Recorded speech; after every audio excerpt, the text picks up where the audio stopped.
Hello friends, welcome back to my channel. दोस्तों, target study channel पर आपका एक बार फिर से स्वागत है। इस चैनल पर आप विभिन्न प्रतियोगी परीक्षाओं की तैयारी मेरे साथ करते हैं। इस चैनल पर मैंने आपको 150 बुक्स के एमसीक्यू प्लस 50 बुक्स के एमसीक्यू विद डिस्कशन कराने का प्रॉमिस किया था और एग्ज़ाम को देखते हुए मैं आपके लिए सीरीज़ लाती हूँ। जैसे अभी यूपीएसआई के लिए या फिर और भी जितने भी रेलिवेंट एग्ज़ाम्स हैं जिनमें कि हिंदी का अच्छा खासा रोल है, उसके लिए मैंने आपके लिए हिंदी की सीरीज़ लाई हुई है। हम एक चैप्टर कंप्लीट कर चुके थे और आज इस चैप्टर से रिलेटेड एमसीक्यू सॉल्व करेंगे। तो चलिए शुरू करते हैं। आई होप कि आपने रिवीजन किया था और आप इसके आंसर अच्छा स्कोर कर पाएंगे। तो क्वेश्चन नंबर 1 है, किस वर्ष में हिंदी भाषा को कार्यान्वित करने यानी स्वीकृति का प्रस्ताव था? तो इसका था 14 सितंबर को 1949। ठीक है। नेक्स्ट है, 14 सितंबर 1949 को भारतीय संविधान सभा ने हिंदी को भारत संघ की कौन सी भाषा का दर्जा दिया था? लोक भाषा का, संपर्क का, राष्ट्रभाषा या फिर राजभाषा? तो ये राजभाषा है। ठीक है, राष्ट्र और राज में कंफ्यूज नहीं होइएगा। नेक्स्ट है, हिंदी दिवस किस तिथि को मनाया जाता है? तो हिंदी दिवस ऑफकोर्स 14 सितंबर को मनाया जाता है।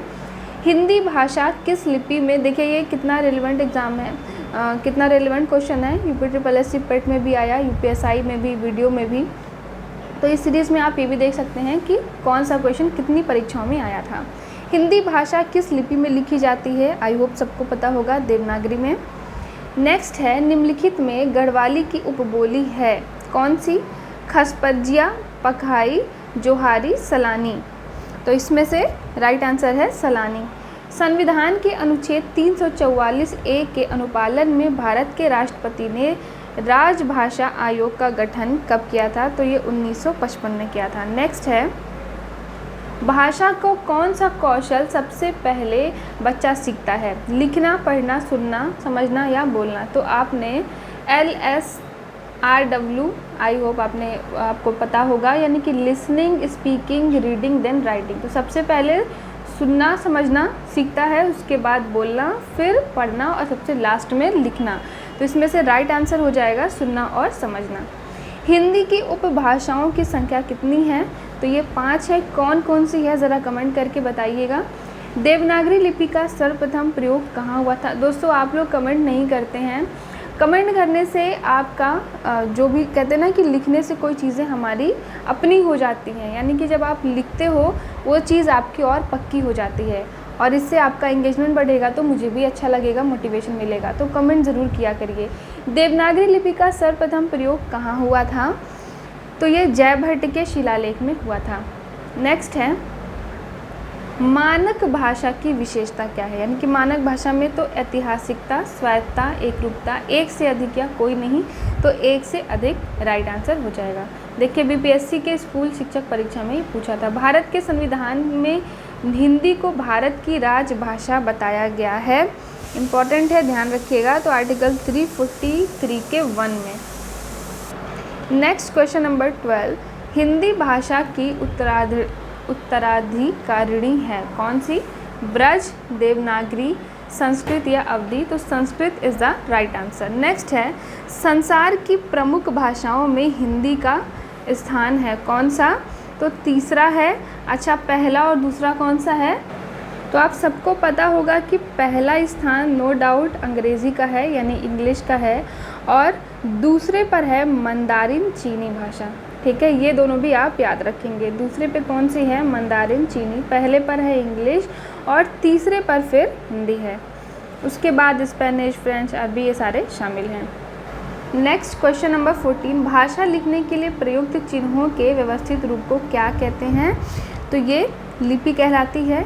ब्राह्मी से किस लिपि की उत्पत्ति हुई? इम्पॉर्टेंट है, याद रखेंगे। तो ब्राह्मी से ही देवनागरी लिपि की उत्पत्ति हुई थी। हिंदी को विकास प्रदान करने वाली भाषा कौन सी है?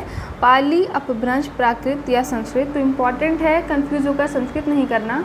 क्या होगा ये? इसका राइट आंसर अपभ्रंश होगा।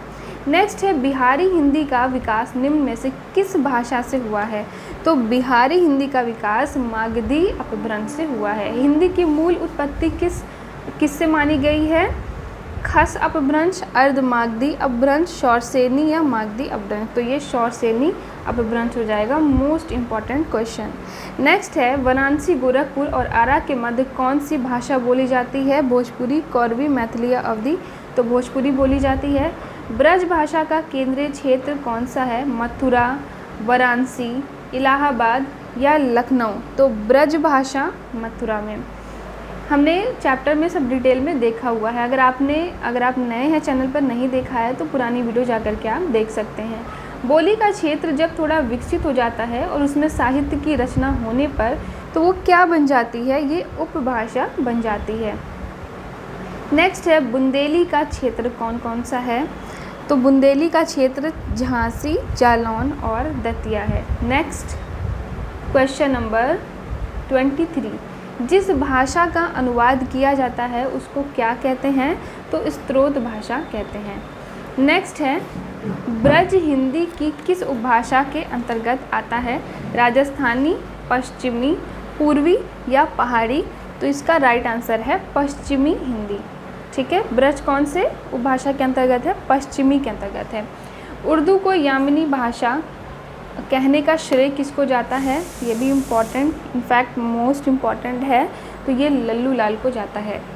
निम्न में से कौन सी बोली उत्तर प्रदेश में बोली जाती है? बुंदेली, बांगरू, कन्नौजी या हाड़ौती? तो इसमें दो आंसर सही हैं, बुंदेली और कन्नौजी। नेक्स्ट है मथुरा और वृंदावन में प्रमुखता कौन सी भाषा बोली जाती है? मारवाड़ी, मराठी, संस्कृत या ब्रज भाषा? तो मथुरा और वृंदावन की ब्रज भाषा है। नेक्स्ट है, अच्छा ब्रज का अर्थ क्या होता है? ये आप पढ़े हो, ज़रा कमेंट करके बताना।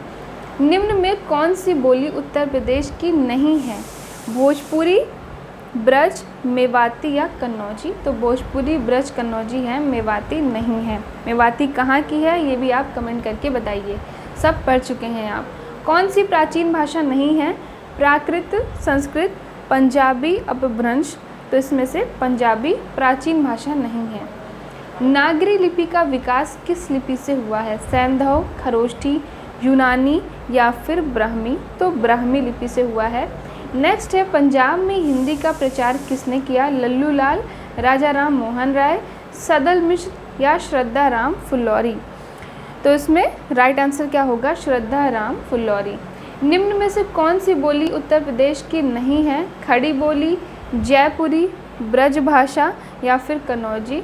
तो ये जयपुरी हो जाएगी। जयपुरी का स्थानीय नाम क्या है? बागड़ी, कुमज्जिल, दाशार्डी या ढूंढाड़ी? तो इसमें Dhundhari is the right answer. Uttar Pradesh में कौन सी भाषा नहीं बोली जाती है? अवधी, पहाड़ी, कन्नौजी या ब्रज भाषा? तो पहाड़ी भाषा नहीं बोली जाती है उत्तर प्रदेश में। नेक्स्ट है क्वेश्चन नंबर 35, आधुनिक भारतीय आर्य भाषाओं का विकास किससे हुआ है? आधुनिक भारतीय आर्य भाषाओं का विकास किससे हुआ है? संस्कृत, पाली, प्राकृत या अपभ्रंश? अपभ्रंश से। आधुनिक भारतीय आर्य भाषा का काल कब से कब तक माना जाता है? तो 1000 ईस्वी से अब तक माना जाता है। इम्पॉर्टेंट है ये। नेक्स्ट है लौकिक संस्कृत और अपभ्रंश हिंदी भाषा का उचित विकास क्रम है। रिक्त स्थान के लिए उचित विकल्प कौन सा है? पाली और प्राकृत। नेक्स्ट, नागरी लिपि को दक्षिण में क्या कहा जाता है? तो नागरी लिपि को दक्षिण में नंदी नागरी कहते हैं। क्या कहते हैं? नंदी नागरी। नेक्स्ट है मथुरा, आगरा, धौलपुर, ग्वालियर आदि क्षेत्र में निम्न में से कौन सी बोली बोली जाती है?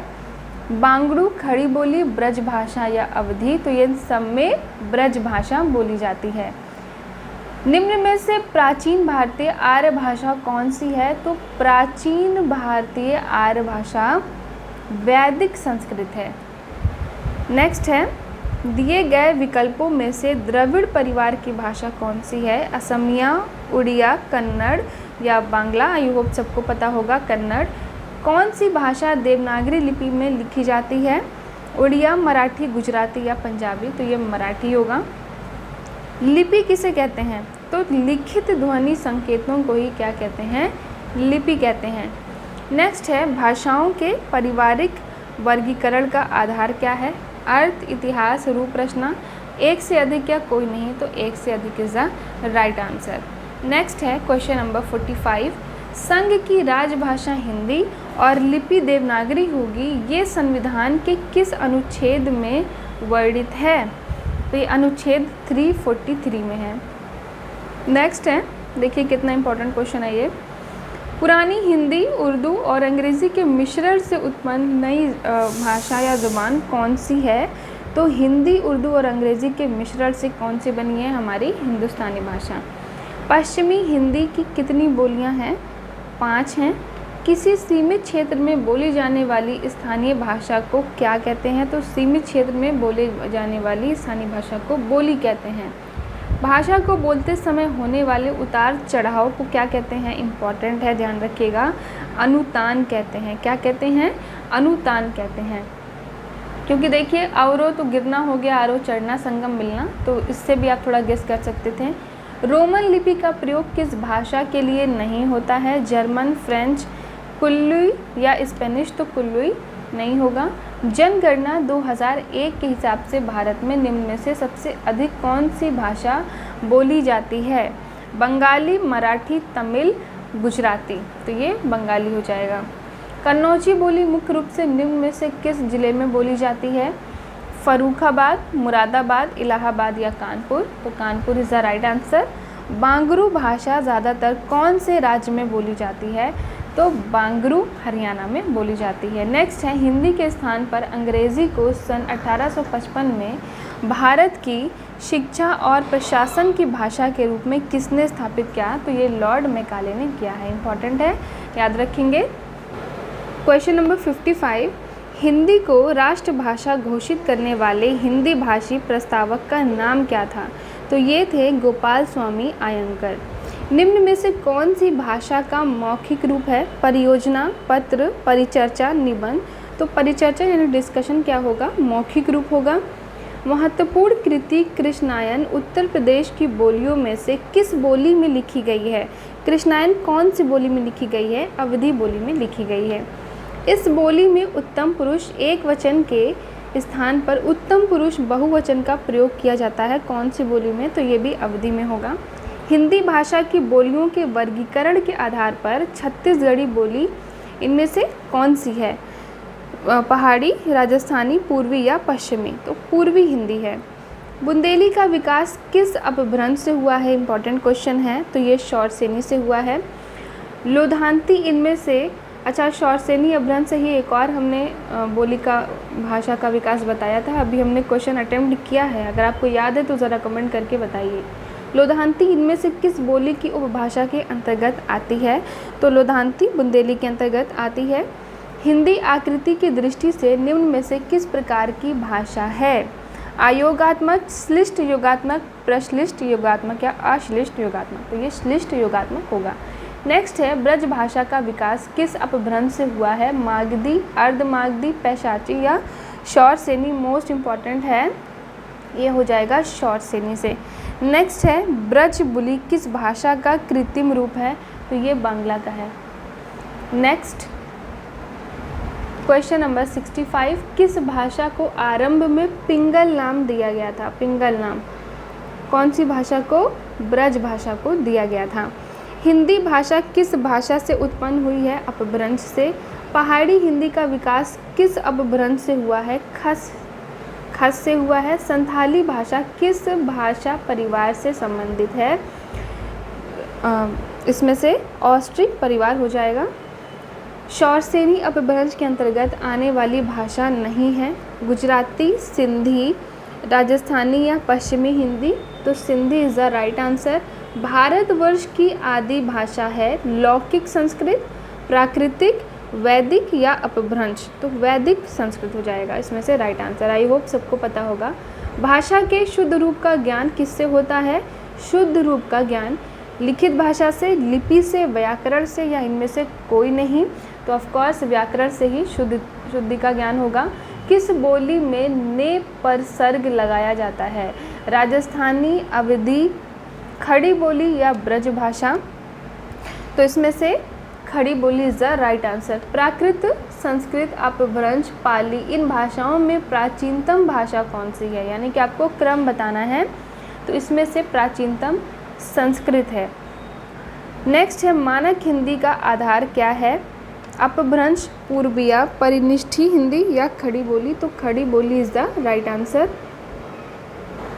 देखिए इसमें एक बार हम ये क्रम फिर से रिवाइज कर लेते हैं कि पहले संस्कृत हुआ है, यानी कि हिंदी भाषा के विकास का क्रम क्या है? संस्कृत है।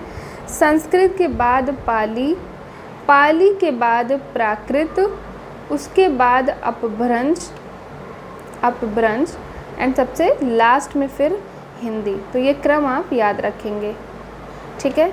नेक्स्ट है हिंदी भाषा के विकास का सही क्रम क्या है? देखिए अब उसी से रिलेटेड क्वेश्चन आ गया यहाँ पे, कौन सा होगा? तो सबसे पहले संस्कृत, उसके बाद पाली, ठीक है। तो सबसे पहले संस्कृत इसमें दिया है, उसके बाद पाली नहीं दिया है, इसका मतलब इनमें से कोई भी सही नहीं होगा। राइट आंसर संस्कृत, पाली, प्राकृत, अपभ्रंश और हिंदी। तो हमने 75 क्वेश्चंस आज अटेम्प्ट किए हैं, बाकी के क्वेश्चंस हम नेक्स्ट वीडियो में देखेंगे। लिए अभी के लिए इतना ही। अगर आपको रिलेटेड PDF चाहिए तो आप डिस्क्रिप्शन में जाइए, वहाँ पर मेरा टेलीग्राम चैनल का लिंक दिया होगा, उसको आप वहाँ जा कर के मेरा टेलीग्राम चैनल फॉलो कर लीजिए। वहाँ पर आपको इन सब से रिलेटेड PDF भी मिल जाएंगी, plus daily the Hindu, Indian express जैसे न्यूज़पेपर और आपको मंथली करंट अफेयर की मैगज़ीन, ये सारी चीज़ें भी वहाँ पे प्रोवाइड करा दी जाती हैं। तो आई होप कि आपको वीडियो पसंद आई होगी। अगर पसंद आई है तो भाई दोस्तों से शेयर ज़रूर करिए और हाँ लाइक करिए, चैनल को सब्सक्राइब करिए क्योंकि आपके लिए बहुत बेनिफिट होने वाला है। इसके अलावा मैं आपके लिए UPSI के लिए मूल विधि की सीरीज़ भी लाने वाली हूँ। अभी उसकी एक वीडियो अपलोड की थी जिसमें कुछ एरर है और 2-4 दिनों में आपको मूल विधि की भी सीरीज़ देखने को मिलेगी। तो thank you so much for watching my video.